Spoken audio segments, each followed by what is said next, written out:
Good morning. It's a soybean post-emerge spray day, so we're gonna help Dad get stuff set up. It sounds like he's getting the forklift out, getting some chemicals out. We're gonna run tender truck around this morning a little bit to a couple of fields and get him going.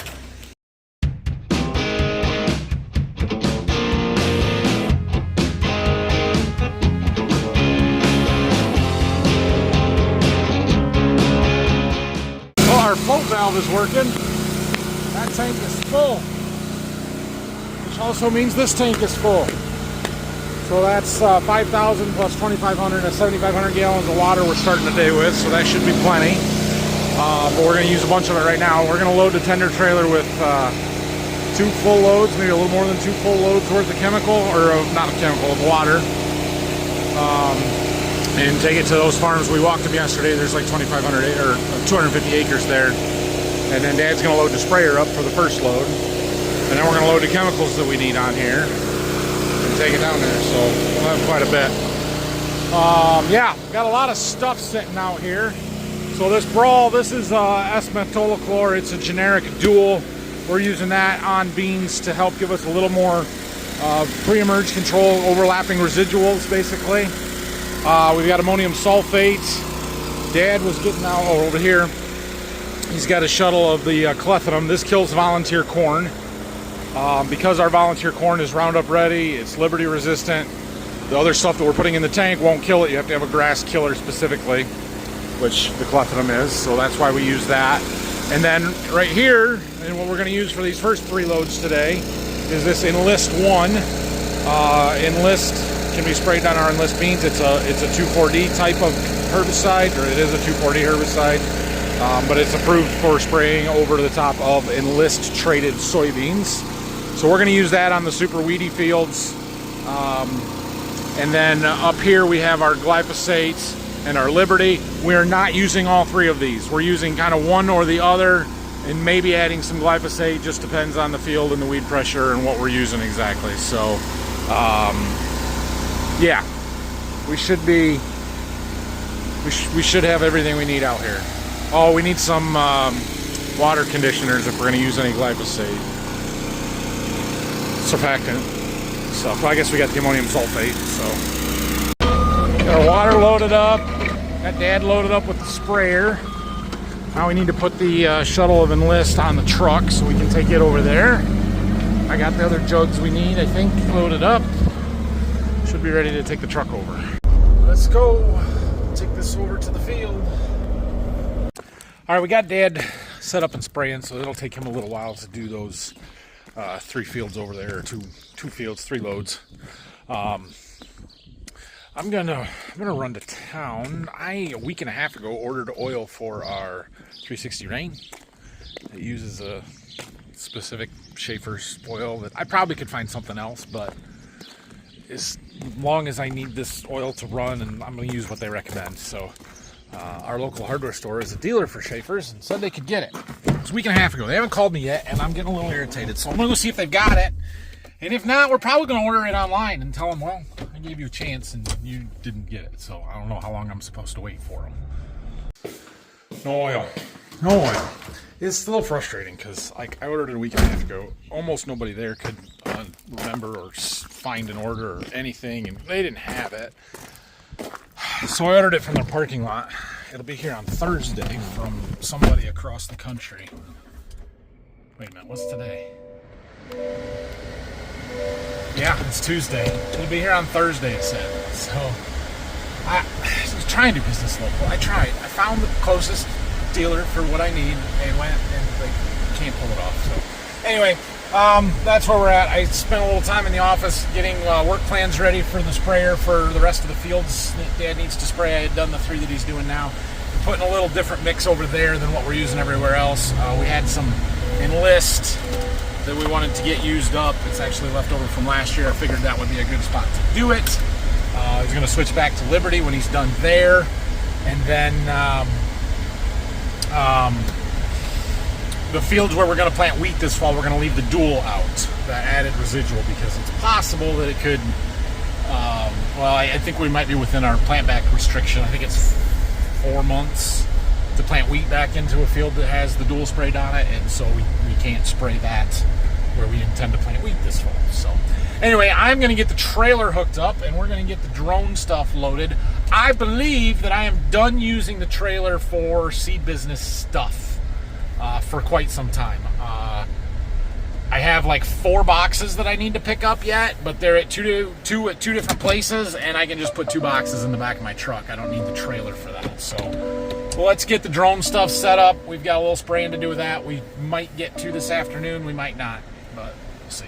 Got everything loaded up here. I'm charging some batteries. We're going to put some zinc and boron in this. We're spraying corn. We're going to go do those fields that we had tiled. They're actually the very first fields that we planted. We're probably way late on it, but we're going to spray them anyway. So we're going to put some zinc and boron in.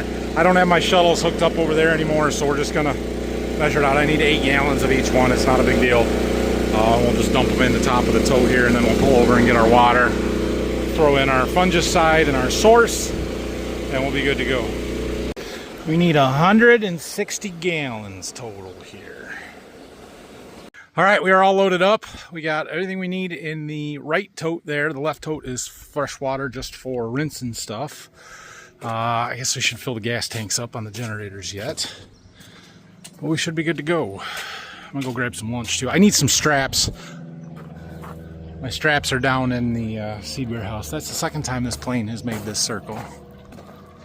Probably taking pictures of somebody's house somewhere.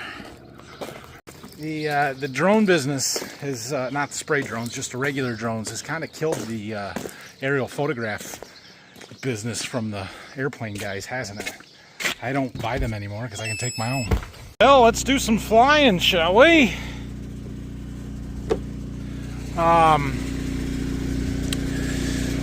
This field and that field are our targets. Now, we were down here with the big sprayer last week and got the rest of the fields here sprayed, but these ones were tiled last summer and they're really rough, and I want to bounce over the tile line, so we're going to do it this way. And yes, this corn is a little bigger than it should be. We're past the ideal timing. It'll be all right. The fungicide is still going to do good. The source is still going to do good. The boron, the zinc are still going to do good. There's still valuable things to have on this crop, especially as it's going into its rapid growth stage here. So we're going to go ahead and just fly this and get it done. Well, right as I was starting the drone up the first time, I got a phone call from Sister Anna, and we've been talking for a long time, and this field is done. I have sprayed this entire 34-acre piece, and I didn't film any of it, so sorry. The drone is on its way back. We're starting in on this field right now, and I'll try and show you a little bit more what we're doing. We'll walk out into this field and look at the corn a little bit closer and see where we're at. But yeah, things are going well. We're halfway through. We're better already. It is, in fact, still cool. Still pretty cool to watch.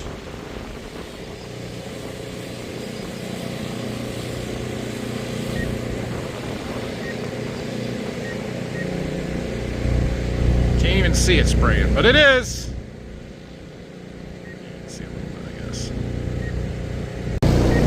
I was gonna set my tent up here, but heck, we're almost done now. No reason to anymore. What do we got left here? It says area remaining 24 acres, so it'll take us, I don't know, 45 minutes, maybe an hour. Not too bad. Let's go look at the corn. Yeah, let's do that. Walk across our bridge here, see where the drone's flying. Watch it coming right at us.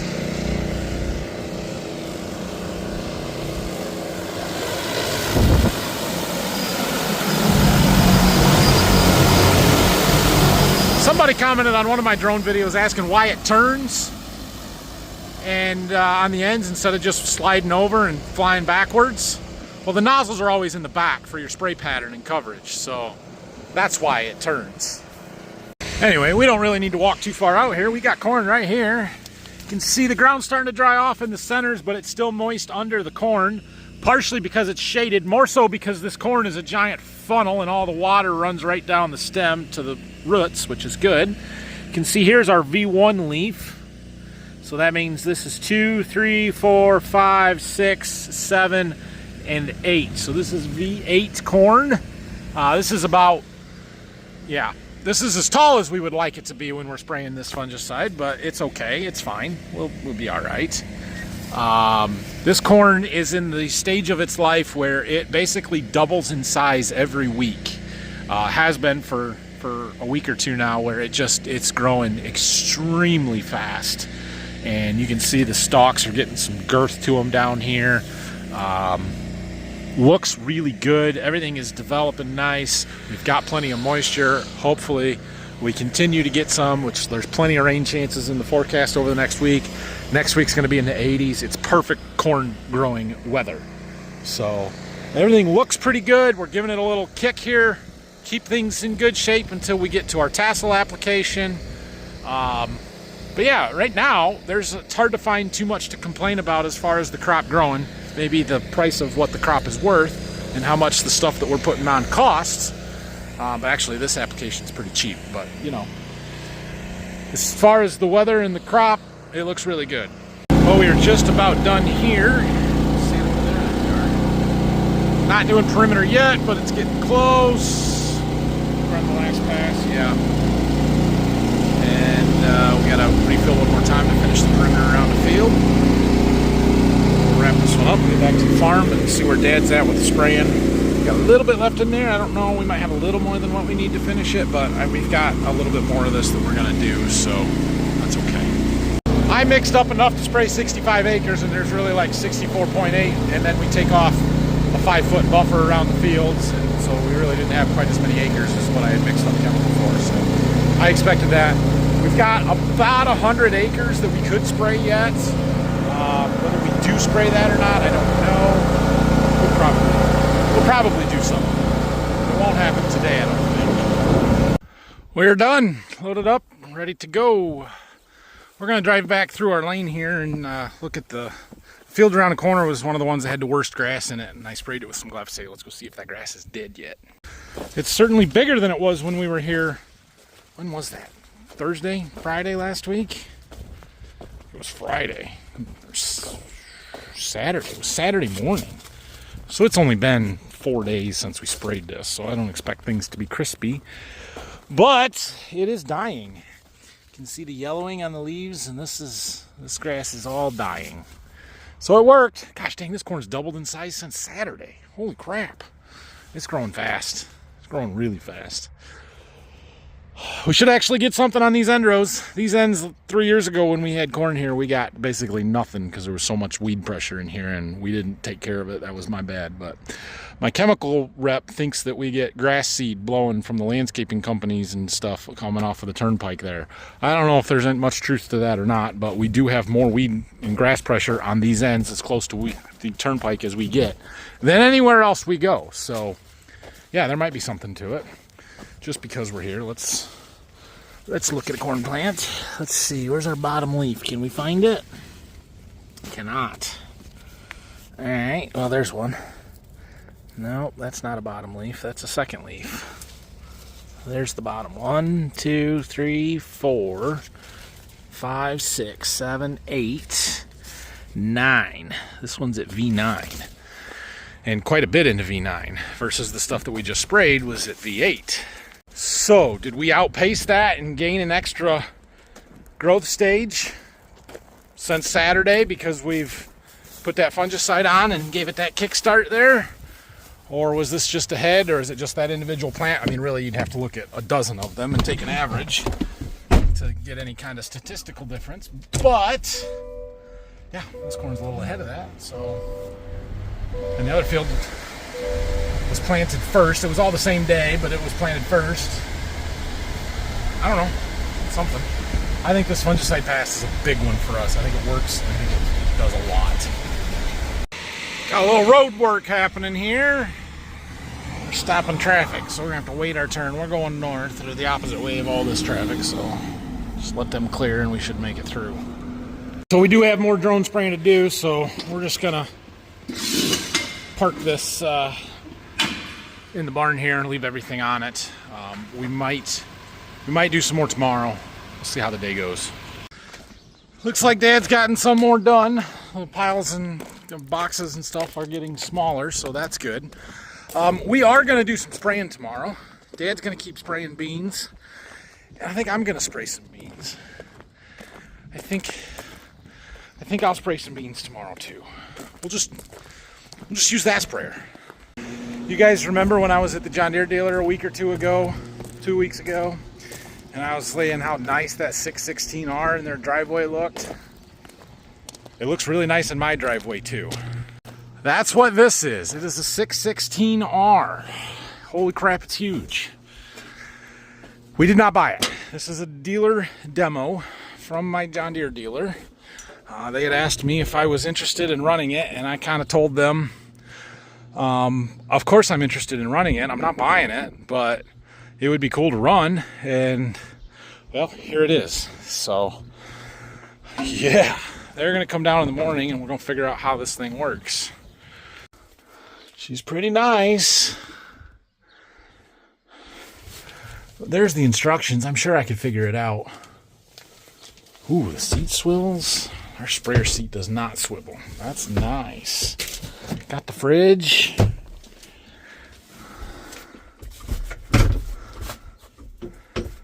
Alright. What are those screens for? Cameras, maybe? I don't know. Cool. We'll figure it out tomorrow. Looks pretty brand new to me. I believe. Yeah, that's a carbon fiber boom. It is a See and Spray machine, so you can see all the cameras up there. And, well, we're going to run it.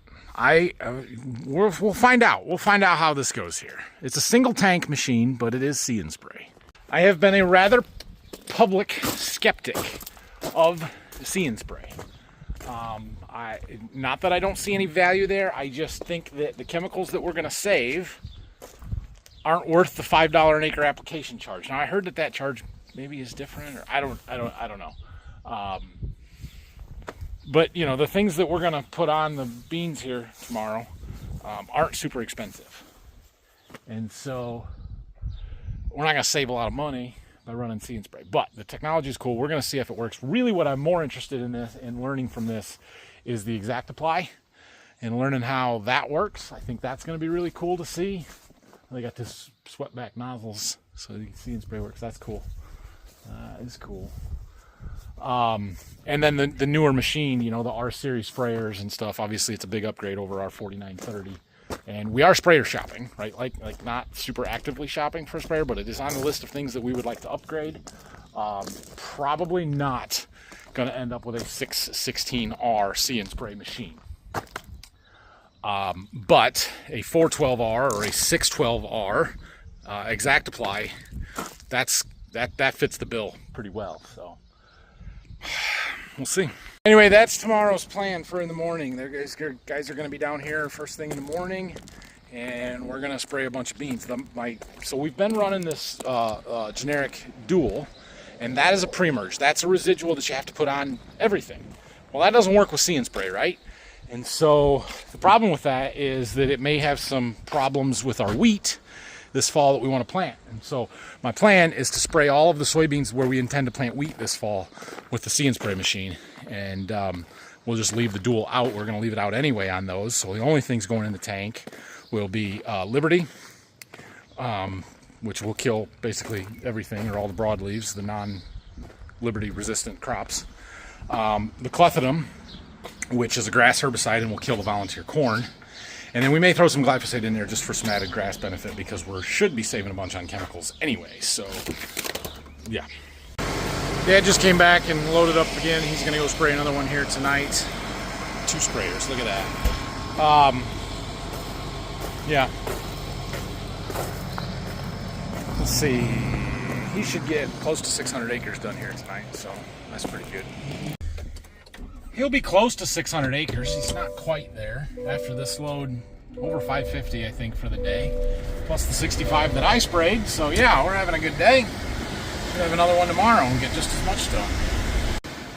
Anyway, I've got another baseball game here tonight for Brayson. And we're going to go to that. I thought Dad would want to go over and get that truck, but he wasn't worried about it, so we'll get it later, I guess. Either later tonight or tomorrow or whenever. We don't really need it, so it's fine. What else? I guess that's it for today. Thanks for watching. If you have any questions or comments, leave them down below. Tomorrow's going to be a good one. That'll be exciting. Have a great night. Thanks for watching. See you in the morning.